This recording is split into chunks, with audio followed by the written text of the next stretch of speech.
the average business in the United States is about $600,000 a year. I did $3 million a year, $3 million in that first year, while working at the business all day long, while refereeing all night long to pay my bills. And I did that for a decade. But let's break it down and make it easier than that. Let's say that 1 hour of your work that they pay you $15 an hour for results in them making $100,000. Mm-hmm. Is that fair?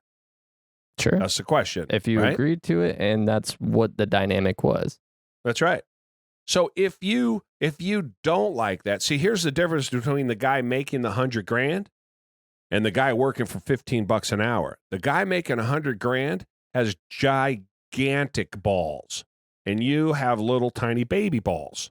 So you have little tiny kiddie balls because you're not going to get out there and try. You're just as capable.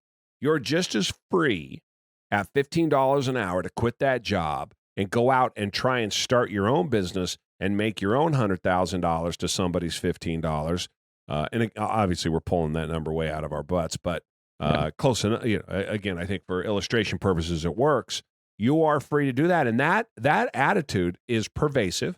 That the boss is getting over on me, and look at, he drives a big fancy car, and all he's doing is paying me $16 an hour to drive a truck, or $16 an hour to sit here and put a widget in a grommet.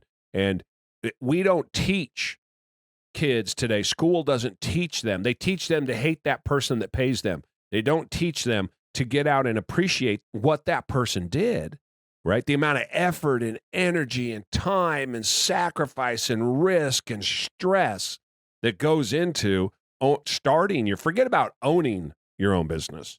Let's just talk about starting your own business. Yeah. All of those things that go into starting your own business, other people won't do. So then you get to the point where now you're working for the guy that did that, and you're all pissed off because you think you should get more money and he won't pay it. Well, go do what I did. Go do what other people did. Go start your own from scratch. And again, I'm the poster child for it. So anybody listening doesn't like it, stop listening, because this is what reality is. Here's what I did. Here's what you need to do. I started my company. Up until I started my company, I refereed basketball games. So I would get off, and I've said this before, I would get off at 6 o'clock at night. My first game would start at 7. Sometimes the games would start at 6, and I was able to get off at 5. So let's say the game starts at 6. I would get to grab a hamburger or eat something between about 5:15 and 5:30, and I would try to take a nap for 20 minutes in the parking lot before I refereed, and then I would referee from 6 o'clock at night until 11 o'clock in the morning. If it started at 7, it might go till midnight. So let's say somewhere between 6 and midnight. That's after working a 10, 11-hour day, getting at work at 7 o'clock in the morning.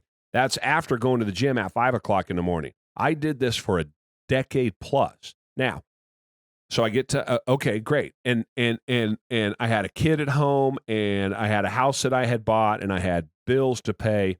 I had bought cars that I should have never have bought, that I couldn't afford, of course. Of course. And so I'm paying what I can to keep the lights on. So then I start my business. I didn't get paid for 6 months. So I'm working all day on this business from scratch, starting from scratch, while I'm refereeing 4 nights a week, at least 4 basketball games. And 1 day a week on the weekends, I would referee 9 basketball games.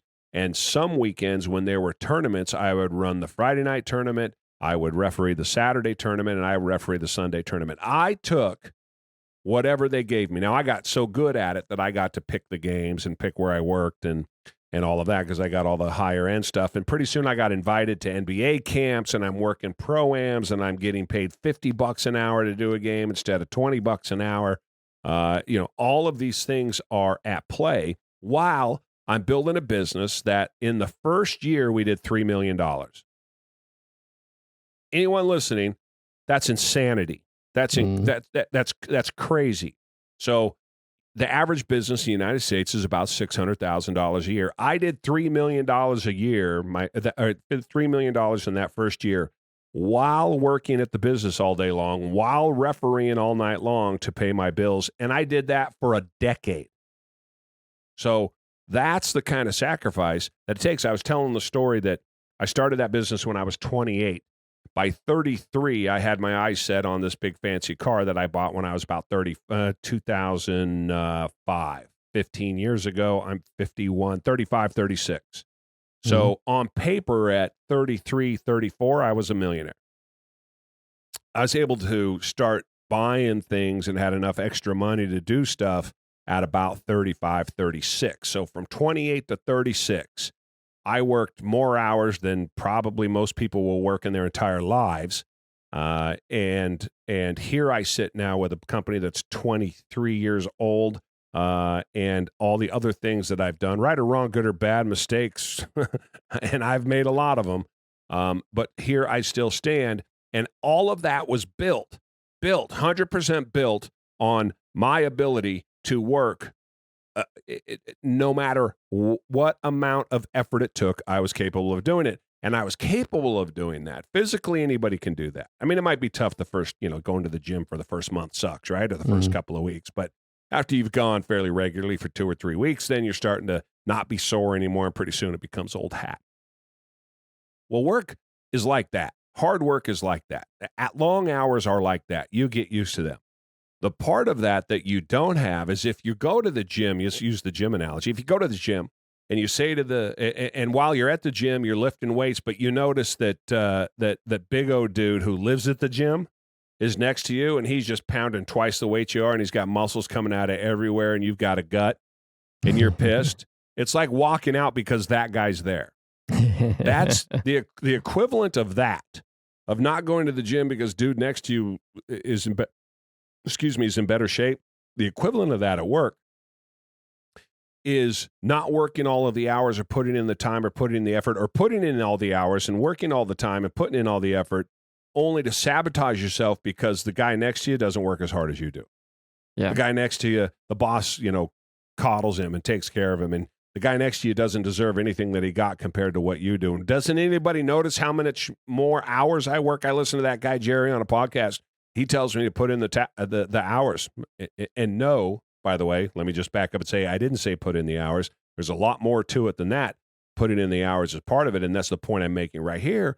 Just because you put in the hours, it doesn't guarantee success. None of this guarantees success. But you want to improve your odds of success. You start with working the hours, and then from working the hours, you move to having the right attitude. And when you start to put those two pieces together, that never die, do whatever, sacrifice attitude, then you're going to start to see things working. Not the first weeks, not the first month, not the first year. It takes time, as I explained. So I worked from 11 years old. I had a 25-hour plus job a week starting at 12. So 12 and early 13. My sister died when I was 13. I was working at International House of Pancakes where she also worked. I was washing dishes, and I did that 3 days a week. So 3 days a week at 8 hours a day, 9 hours with a lunch. But I did that one day after school, and I did that 2 days on the weekend. So that's at 13 years old, late 12, early 13 years old. And I had a $25 or 25-hour per week job following that until I got a full-time job at probably 16 or 17 coming off of McDonald's. In fact, I left McDonald's to go to work for Safeway. That was at late 16, and I had a full-time job ever since then. So I've had a job working my ass off from 11 years old until then I became a millionaire, like I said, at about 33 and was able to start spending some money at about 36.